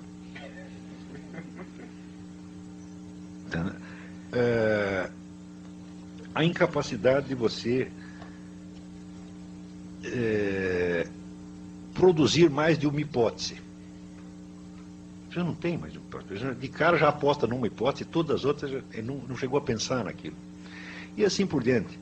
Então, as 28, eu falei, mas peraí, mas as 28 no Brasil não são deficiências, elas são simplesmente a regra do jogo, é esta. É isso que fazem nossos professores universitários. Eles estão repassando essa deficiência de geração em geração. Isso se tornou inteiramente normal. É por isso que, por exemplo, eu estou escrevendo, porque tenho essa coluna na mídia, vai fazer mais de 10 anos. Eu nunca disse alguma coisa, tá certo, que não fosse respondida com outra completamente diferente. Nunca tocaram no assunto. Nunca. Se eu digo, essa semana, por exemplo, eu estava reclamando, o movimento gay está fazendo um assédio judicial contra o Dom Eugênio Salles. Junta 1.000, 2.000, 10.000 pessoas, todo mundo mete processo nele. Eu digo, pô, mas isso é uma sacanagem, uma prepotência. O que me responderam? Homofobia. Espera aí. Quer dizer que se juntasse, digamos, 1.000 religiosos para fazer um assédio judicial contra um gay, seria mais decente? É isso que você está querendo dizer? Ou seja, eu não estou discutindo nada de negócio de homossexual, estou falando desse procedimento judicial, não dá para focar nisso aqui, a pessoa logo muda de assunto. Isso é 100% assim. Nunca houve uma única discussão de alguma coisa que eu dissesse, um único artigo meu, que versasse sobre o mesmo assunto do artigo. Nunca. Então isso já se tornou normal. Então esse é um caso para o Dr. Feuerstein, não para mim. Então, bom, só para você... Isto, quando a gente for parar a cabeça brasileira, eu digo, olha, é assim uma espécie de buraco de tatu, está lá dentro. Nós metemos a cabeça embaixo da terra, cobrimos, tampamos e não queremos saber de coisa nenhuma. Na medida que você faz isso, o que acontece? Você não entende a situação, você não consegue elaborá-la intelectualmente, então você se torna um cara impulsivo, você fica com os nervos à flor da pele, e você se sente o tempo todo ofendido, perseguido, magoado, desprezado, humilhado, tá certo? E você começa a protestar. Então, o que se faz no Brasil é só expressão, vamos dizer, de emoções baixas. Inveja, rancor, suspeita, paranoia, o tempo todo. Então, assim, o país está muito doente. Mas muito doente. Eu acho assim, um país onde, você vê, eu sempre fui respondido, sempre, como se eu fosse um representante de uma organização ultradireitista que está com propostas políticas, etc. Eu digo, mas peraí, mas eu não sou isso, porra. Eu não sou, nunca fui, não sou capaz de conceber que eu seja, não sou capaz de conceber eu falando em nome de quem quer que seja, a não ser do meu mesmo. Então, se monta em toda a discussão uma situação fictícia. Você está entendendo? Quer dizer, bom, não tem direita nenhuma falando, nós precisamos de uma direita, de um partido, uma organização de direita riquíssima e perigosa. Quem tem aí na mão? Tem esse tal do Olavo de Carvalho, fica sendo ele. Eu digo, mas isso é muito louco, porra. Aquele negócio, vamos parar de palhaçada? Não, não pode parar. Então, isso quer dizer que o teatro brasileiro, nós seguimos tanto com esse fingimento, que agora não podemos mais voltar mais atrás. Isso é eu tenho um amigo meu que era um gênio da psicologia clínica, ele dizia, neurose é uma mentira esquecida na qual você ainda acredita. Então, aí o Brasil já neurotizou. Nós estamos incapazes de pensar. A nossa única chance é parar para examinar as coisas como são. Ora, no Conselho de Segurança. Bom, um lugar no Conselho de Segurança, nós queremos um quarto melhor no hospício, é isso? Não tem nada que fazer na ONU, pô. Não tem nem que estar lá. Ela só nos faz mal. O problema da nossa previdência vem da ONU, o problema da nossa educação vem da ONU, o problema da saúde vem da ONU, o problema vamos dizer, do banditismo vem da ONU, tudo. Quer dizer, a ONU vem nos ensinar a resolver nossos problemas. Por que não resolve o problema dela? Por exemplo, vocês sabem qual é a maior taxa de pedofilia no mundo? Os assistentes sociais da ONU. Se fala de padre católico, bom, tem aí 50 padres católicos. Para cada padre católico que pegou um menino, tem 500 cara da ONU que pegaram menino, sobretudo na África. Eles não conseguem resolver nem isto. Eu acho que a ONU tem que fechar. Tem que acabar com esse negócio. Você veja o caso do Iraque. Quanto tempo eles ficaram discutindo o Iraque? O total de vítimas, de presos políticos mortos no Iraque, parece que é 300 mil. Mais ou menos isso. Se não for 300, 250, alguma coisa assim. Você divide isso aí pelo tempo que o Saddam Hussein governou aquele negócio, dá 30 pessoas por dia. Quer dizer, cada novo dia de discussões, mais 30, e mais 30, e mais 30, e mais 30. De repente chega uma hora que o Bush diz, perdi a paciência, agora eu vou lá e invado. Diz, muito bem, morreu 3 mil pessoas. Total, que morreu é 3 mil, 4 mil. Eu digo, bom, se você prosseguisse a discussão por mais 3 meses, ia morrer mais ainda. Então, todas essas pessoas que morreram durante o tempo que a ONU ficou discutindo, não precisariam ter morrido. Então, falaram, foi certo invadir o Iraque? Eu, no começo, eu achava errado. Na hora que abriram as covas e começou a aparecer cadáver, falaram, claro que foi certo, tem que parar essa porcaria já. Você não pode reconhecer a soberania a soberania é isso, o cara vai matar a sua própria população o tempo todo, sem parar. Então, não interessa se foi guerra de petróleo, esse negócio acabou e já era para ter acabado há muito tempo. Tá certo? Então, eu sinceramente não sei qual é a vantagem de estar na ONU. Tem as duas perguntas finais aqui. E a pergunta dele sobre o negócio da indústria Anselmo, que, se eu entendi a pergunta, Anselmo, enfim, entende que também que os livros podem ser instrumento de manipulação, seria isso. O próprio livro não ser um instrumento de libertação, mas de manipulação, talvez em síntese. Bom, manipulação do conhecimento. E finalizando com a pergunta do Fernando, como está a moral judaico-cristã nos dias de hoje em Israel? As duas perguntas, uma encaixa com a outra. Bom, então, você veja, os autos do processo não são instrumento de manipulação? Não estão os dois ali tentando manipular o juiz? Então ele diz, não quero ser manipulado, então não vou ler nada disso, mas senão eles vão me enrolar. Mas é claro que, veja, todo e qualquer discurso, sobre o que quer que seja, ele tem que ser interpretado primeiro como discurso do agente. Ou seja, o sujeito diz uma coisa, esta é a definição que ele está dando dele mesmo. Tá certo? Seja com o intuito de te manipular, seja com o intuito de se justificar, este é o primeiro nível de entendimento do texto que você tem que ter. Depois, no segundo nível, todo e qualquer discurso é resposta a um outro discurso. Então, contra quem ele está falando? Então, daí você começa a articular a autodefinição que o sujeito se dá e articula numa outra. Em terceiro lugar, todo e qualquer discurso é um componente de uma situação de discurso. Então, quando você pega, primeiro, a autodefinição do agente. Segundo, a relação que ele tem com o seu antagonista, o seu parceiro, etc, etc. E terceiro, ele, quando um componente da situação, fala, bom, se você, depois de tudo isso, você conseguir ser manipulado pelo discurso, é porque tu é muito burro. Agora, você é manipulado por quê? Porque você não faz essa análise. Ou quando faz, você já tem, vamos dizer, uma desconfiança seletiva. E na desconfiança seletiva, você oculta a sua própria posição dentro da coisa. Você pode dar uma descrição até exata do fenômeno que você está dizendo, mas você está ocultando a sua função lá dentro. É o que fazia Theodor Adorno. Já a indústria cultural é financiada pelo capitalismo. Quem financiava a escola de Frankfurt?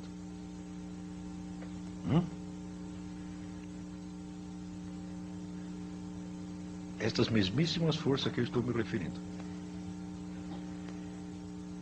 Então, se o teu dinheiro vem de lá, tá certo? É porque, não porque você esteja servindo necessariamente a interesses escusos, não é disso que eu estou falando. Mas você tem uma articulação no conjunto. Se você pega a indústria cultural, o Brasil está cheio de livros sobre a indústria cultural. Todas analisam a indústria cultural como um instrumento de dominação capitalista. Sim? Não é assim? 100%? Deu muito bem. Você pega a estrutura do capitalismo e pega a indústria cultural e coloca uma dentro da outra. Só que você está esquecendo um terceiro elemento. Qual a composição sociológica, né, das pessoas que fazem a indústria cultural? Sociológica, ideológica, etc, etc. Se você perguntar assim para mim, então, olha, se você pegar toda a indústria cultural brasileira, pergunta assim, quantos moralistas reacionários judaico-cristãos tem na indústria cultural? Resposta, nenhum. Só tem progressista, feminista, socialista, etc, etc. Eu digo, bom, a composição sociológica e ideológica é esta. Isto não é um elemento importante da situação? Estão compreendendo? Então, é claro que a indústria cultural é um componente importante da estrutura do capitalismo, mas ela funciona a favor ou contra? Ela foi feita para manter o status quo ou foi feita para mudá-lo? E para mudá-lo, vamos dizer, transferir o poder da mão dos capitalistas para a mão de quem? Eu digo, é sempre assim, dos capitalistas para os metacapitalistas. Sempre. Através de quem? Dos bons serviços prestados pela intelectualidade esquerdista, incluindo Theodor Adorno. Então, quando um sujeito ele entende, ele consegue descrever fenômenos da realidade, mas ele não sabe qual é o papel que ele está tendo ali, ele está como que em estado de transe, estado de hipnose. Ele é um sujeito que está representando uma peça, mas ele esqueceu que é peça. Ele acha que é realidade. É isto que eu chamo, é um estudo que eu fiz, chama paralaxe cognitiva. Paralaxe cognitiva é quando o eixo da descrição que o sujeito dá da realidade não coincide com o eixo da sua situação existencial. Então é como se ele estivesse aqui, mas ele está descrevendo esta sala como se ele estivesse lá na outra rua. E uma coisa não combina com a outra. Toda a escola de Frankfurt padece de paralaxe gravíssima, gravíssima. Nenhum deles nunca sabia onde estava. Eram pessoas inteligentes, brilhantes, só que estavam todos na mão da lua. Como o corpo está aqui, mas a cabeça está lá. E o Brasil inteiro também padece de paralaxe. E voltando a esta pergunta. Nós sempre estamos analisando as coisas, não desde a nossa experiência real. É difícil, você analisar desde a experiência é difícil. Por quê? Porque a experiência não vem com nome, não vem com palavras, tá certo? Ela sempre vem confusa. E você fazer todo o trabalho de abstração que vai da sua experiência singular, conseguir expressá-la em termos gerais, é dificílimo. Então o que você faz? Você pega os termos que já estão prontos. Quando uma vez eu trabalhava numa revista feminina, chamada Nova, não sei se ela existe ainda, e tinha ali várias sessões de cartas. As mulheres escreviam, e uma escrevia para conselheiro pedagógico, outra para conselheiro jurídico, outra para conselheiro médico. E um dia chegou a carta de uma senhora de Pernambuco, dirigida ao conselheiro médico da revista. E ela dizia assim: doutor, eu estou com um grave problema de ejaculação precoce. É claro que ela não tinha este problema, ela tinha algum. Não sabendo expressá-lo, ela expressou, né, pegou uma expressão padronizada e disse, deve ser isso. As nossas análises são todas assim. Mulher se queixando de ejaculação precoce, homem se queixando de problemas menstruais. Quer dizer, bom, algum sofrimento você tem, mas não deve ser esse. Está entendendo? Então, nós precisamos começar a tentar dizer a nossa experiência, por mais difícil que ela seja. Ela não tem nome. Agora, não vai pegar, assim, vamos dizer, conceitos prontos e tentar se virar com eles. Isso nunca dá certo. É melhor você chegar e dizer, olha, eu tenho um problema qualquer que eu não sei o que é, do que você se queixar de um problema que você não tem nem pode ter. Agora, vamos a outra última pergunta, né? Que é a moral cristã, judaico-cristã nos dias de hoje. Dr. Fernando Lobo dessa. Bom, quando o Tocqueville disse que o segredo do sucesso americano era exatamente a articulação que eles tinham feito entre a economia liberal e a moral judaico-cristã, ele disse uma coisa de uma importância extraordinária. Você não pode esquecer que a moral judaico-cristã, ela surge, vamos dizer, em sociedades muito mais simples do que a nossa. Tá certo? Você tem uma homogeneidade cultural muito maior, tá certo? E não se esqueça que quando Moisés desceu do Alto Sinai com os 10 mandamentos, quantas pessoas tinham lá embaixo esperando ele? 40 mil. 40 mil é uma pequeniníssima cidade do interior. Não é isso? Bom, e se Moisés, você vai levar os 10 mandamentos aqui para, sei lá, para a China, 2 bilhões de pessoas. Moisés voltava correndo para o Alto Sinai e falou, não vou descer lá não, pô. Eu não sou trouxa de querer mandar em toda essa gente ao mesmo tempo. Numa sociedade complexa dessa, que tem até o fenômeno que o cara chama de multiculturalismo, a homogeneidade moral é uma utopia completa. Então, o que é preciso fazer? É preciso fazer um arranjo sábio. O único país que tinha o segredo desse arranjo sábio era os americanos. Tinha, não tem mais. Se você... diz, bom, nós vamos abolir a moral judaico-cristã e agora nós estamos, vamos dizer, ou vamos inventar outra, ou ficar sem nenhuma, vamos nos guiar pelas leis de mercado, vamos nos guiar pelos ideais socialistas, etc, etc. E você está muito louco. Essas coisas não se fazem assim. Primeiro, a pessoa não tem ideia do que seja uma religião. Acreditam que a religião é um negócio de fé. De fé. A religião é uma doutrina na qual você acredita sem ter razões para acreditar. Todo mundo acha que a religião é isso. Até quem acredita em religião acredita. Eu digo, nenhuma religião é isso. Entre o surgimento do cristianismo e a formulação da doutrina cristã passaram-se alguns séculos. O cristianismo não aparece uma forma de doutrina, aparece uma forma de uma série de acontecimentos com um impacto formidável, entendeu? Que só muito gradativamente, ao qual só muito gradativamente as pessoas dão uma expressão doutrinal. Ou você consegue imaginar, pelo menos vivenciar imaginativamente esses acontecimentos, para você, vamos dizer, conseguir de algum modo penetrar na atmosfera originária daquela religião, ou você nunca vai saber o que é a religião.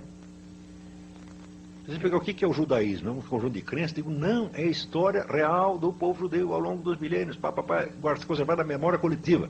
Ou você consegue conceber isso, ou você nunca vai saber o que é judaísmo.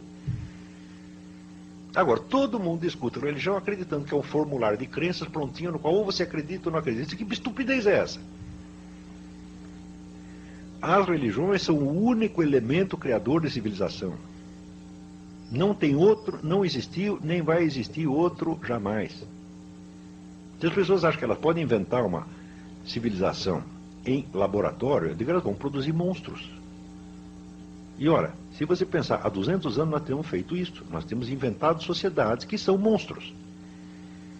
O que é a sociedade, a maravilhosa sociedade liberal da Revolução Francesa, né?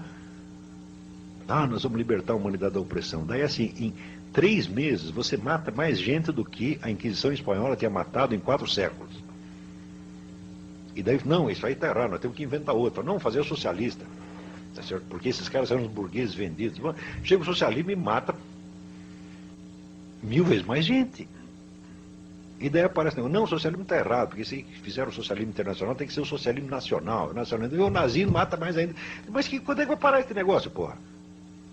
Essa história de achar que você pode inventar um mundo, isto tem que parar. Entendeu? Qualquer sujeito que diz, eu tenho aqui a proposta do mundo melhor, eu já me escondo embaixo da cama. Está entendendo? E os caras estão inventando, já inventaram o mundo da democracia francesa, o mundo do socialismo, do nacional-socialismo, etc. Agora estão com a nova ordem mundial. se fosse possível, vamos dizer, lançar um programa, o meu programa é inteiramente negativo. Eu falo, ora, mundo melhor não, de jeito nenhum. Vamos tentar entender isso mais ou menos como está. Quanto menos você mexer. E nesse sentido, por exemplo, eu sou um conservador. Conservador, você tem medo de mexer nas coisas para não piorar. E em medicina você tem duas orientações, são a orientação radical e a orientação conservadora. Radical o que quer? Não, vamos operar lá, cortar esse negócio. E tem orientação conservadora. Espera aí, vamos ver direitinho. Bom, eu decididamente estou nessa. Por quê? Porque eu não tenho nenhum plano de mundo melhor e eu já vi todos os planos de mundo melhor, todos, sem exceção, sempre terminaram em genocídio. Então, se for para terminar com vamos dizer, um apelo, é isso, fujam do mundo melhor. Tá, obrigado.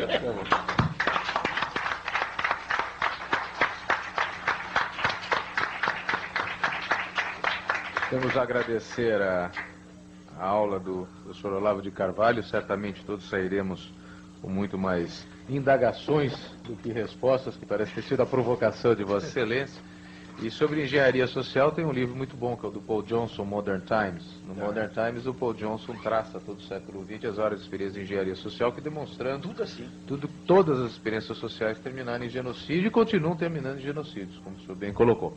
Eu passaria a Vossa Excelência pelas mãos do nosso membro, a quem agradeço, que fez essa ponte, convidando Vossa Excelência para a participação, uma placa comemorativa desta data, que diz a Ordem dos Advogados do Brasil, pela Comissão de Comércio Exterior e Relações Internacionais, tem a honra de homenagear com a presente placa o ilustre conferencista, professor Olavo de Carvalho, pela brilhante conferência proferida nesta data, sobre o tema Brasil perante os conflitos da nova ordem mundial, oportunidades e desafios, São Paulo, 6 de agosto de 2004, assina o nosso presidente Luiz Flávio Borges Durso, presidente desta casa, e eu como presidente dessa comissão. Muito obrigado.